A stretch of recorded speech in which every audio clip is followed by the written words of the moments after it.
আমরা চাই সাম্য, আমরা চাই নয়া রাজনৈতিক বন্দোবস্ত। বিভেদের রাজনীতি ভুলে তাই ঘটে যায় মনসুন রেভুলেশন। বাংলাদেশের এই সন্ধিক্ষণে আমরা তৈরি করতে চাই সংস্কারের পথ, খুলে দিতে চাই বৈষম্যের বাঁধ। পদ্মা, মেঘনা, যমুনায় বইছে নতুন মৌজের পানি। সৃষ্টির প্রথম প্রহরের মতো লাল হয়ে উঠেছে এই জুলাইয়ের বাংলাদেশ।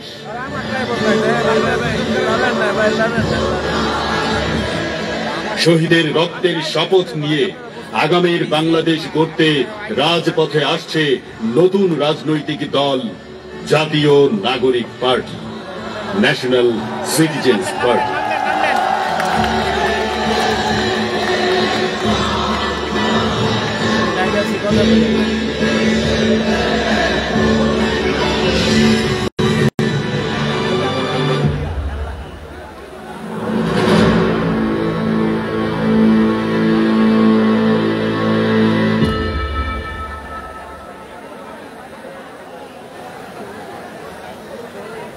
জাকেরে ভাই, আমার ব্যাগ থেকে টাইপডটা বাইর করে দেন শুধু।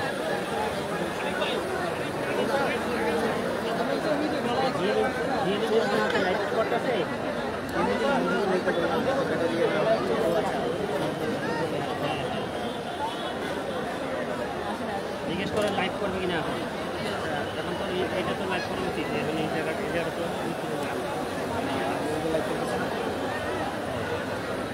হাত ছড়ান, হাত ছড়ান, হাত ছড়ান। ক্যামেরা কি বন্ধ হয়ে গেছে?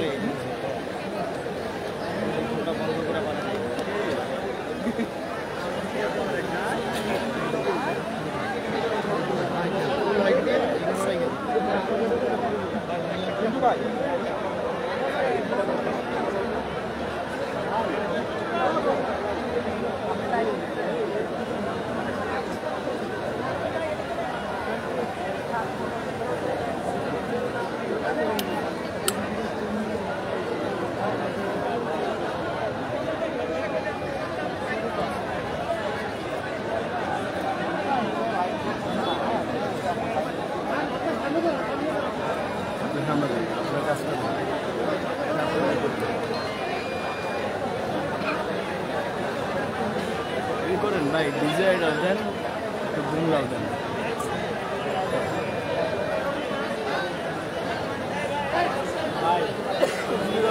একবারে সামনে যেতে হবে।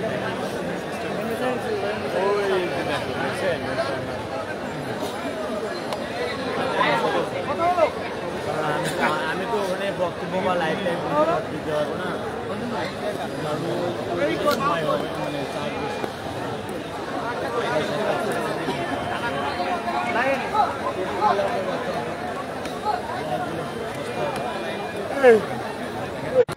আরিফ সোহেল।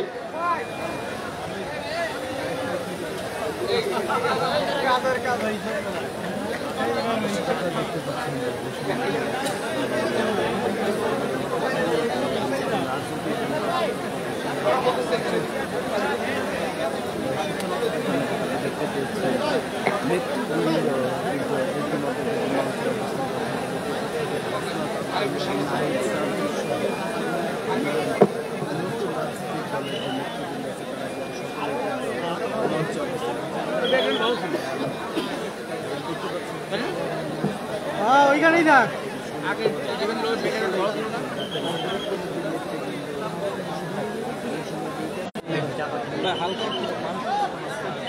ভাই, আপনাকে টাইপটা হালকা 1 ইঞ্চি একটু পাবে চাপান না, 1 ইঞ্চি ভাই, এই পাশে আমরা ধরাতে পারছি। Thank you, thank you.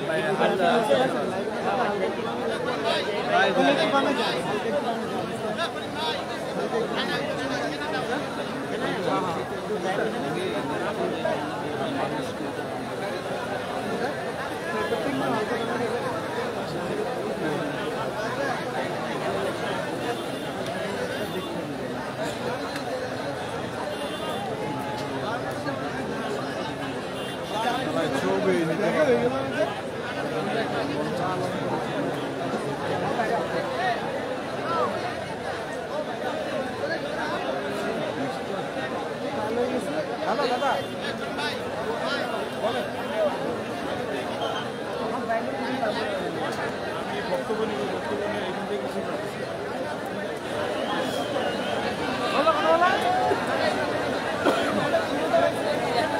উপস্থিত ছাত্র জনতা, বিভিন্ন রাজনৈতিক সামাজিক সংগঠন, সম্মানিত কূটনীতিবিদ, পেশাজীবী, কৃষক, শ্রমিক, বাংলাদেশের আপামর জনগণ, যারা আজ নতুন একটি সূচনা লগ্নের সাক্ষী হতে এই ঐতিহাসিক মুহূর্তে মানিক মিয়া ইউনিয়নে জড়ো হয়েছেন, আপনাদের সকলকে আমাদের পক্ষ থেকে জানাচ্ছি বিপ্লবী সালাম ও শুভেচ্ছা। আসসালামু আলাইকুম। প্রিয় ভাই ও বোনেরা, এক ঐতিহাসিক সংগ্রামের মধ্য দিয়ে 2024 5ই আগস্ট বাংলাদেশের ছাত্র জনতা যুগেরও অধিক ধরে চেপে বসা ফ্যাসিবাদী আওয়ামী শাসনকে উৎখাত করে এক ঐতিহাসিক যাত্রার সূচনা করেছে। আপনারা জানেন, আমাদের এই পূর্ববঙ্গ ঐতিহাসিকভাবেই বিদ্রোহ এবং বিপ্লবের অঞ্চল। ঔপনিবেশিক শাসনের সময়কাল থেকে শুরু করে বারবার আমাদের দেশের কৃষক, শ্রমিক, ছাত্র জনতাকে শাসন শোষণ করার নয়া বন্দোবস্ত কায়েম করা হয়েছে, কিন্তু আমাদের জনগণ কখনো মাথা নত করে নাই। তারা বারবার জেগে উঠেছেন।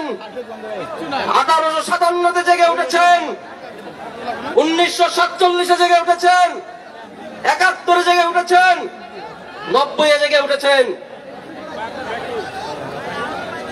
সংগ্রামী ছাত্র জনতা প্রতিটি লড়াইয়ের মধ্য দিয়ে আমাদের জাতীয় সত্তার বিকাশ ঘটেছে।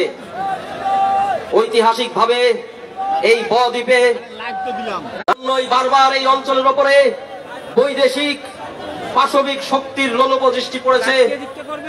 আমরা ব্রিটিশ শাসন মোকাবেলা করেছি, আমরা বিদেশি পশ্চিমা পাকিস্তানি শাসন মোকাবেলা করেছি, তারপর আমরা এ দেশীয় ভাষায় চলে বাংলার নিজস্ব অর্থনীতি, নিজস্ব সমাজ, সংস্কৃতি এবং সভ্যতার বিকাশের পথে যে বৈদেশিক আধিপত্যবাদ বাধা হয়ে দাঁড়িয়েছিল, বৈদেশিক আধিপত্যবাদের যে এজেন্ডা আমাদের উপর চেপে বসেছিল, জনগণকে সাথে নিয়ে ধর্ম, বর্ণ, মত, পথের বিভেদের ঊর্ধ্বে ওঠে জনগণ হিসেবে আমি বাংলাদেশে 2024-এর গণ অভ্যুত্থানের মধ্য দিয়ে জনগণের নতুন আশা আকাঙ্ক্ষা, রাজনৈতিক স্বপ্ন হাজির হয়েছে। জনগণ এখন আর কারো দাসত্ব মেনে চলতে চায় না। এই লক্ষ্য অর্জনে সারা দেশে বৈষম্য বিরোধী ছাত্র আন্দোলন, গণ অভ্যুত্থান নেতৃত্বদানকারী প্ল্যাটফর্ম এবং সারা দেশের সচেতন নাগরিক সমাজ, সুশীল সমাজ, কৃষক, শ্রমিক জনতা, তাদেরকে সংগঠিত করতে গঠিত হওয়া জাতীয় নাগরিক কমিটির উদ্যোগে কল্পনা থেকে নয়, বরং জনগণের আশা আকাঙ্ক্ষা থেকে আজকে এই নতুন রাজনৈতিক দলের উত্থান করতে যাচ্ছে। জনগণের আশা আকাঙ্ক্ষা এমন একটি রাষ্ট্র, যে রাষ্ট্র বহির্বিশ্বে মাথা উঁচু করে দাঁড়াবে।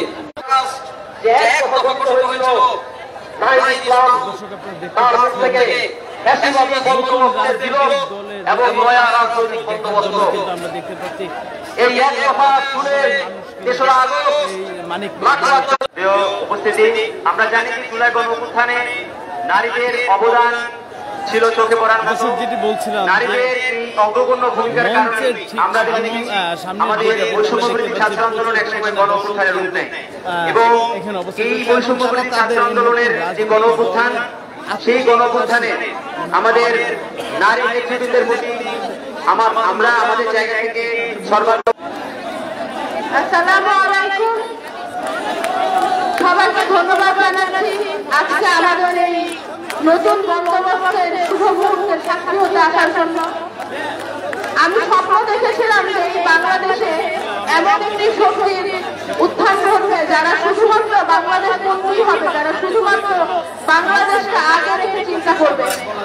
এই মহান মুহূর্তে শুধু এটাই বলতে চাই, সামনের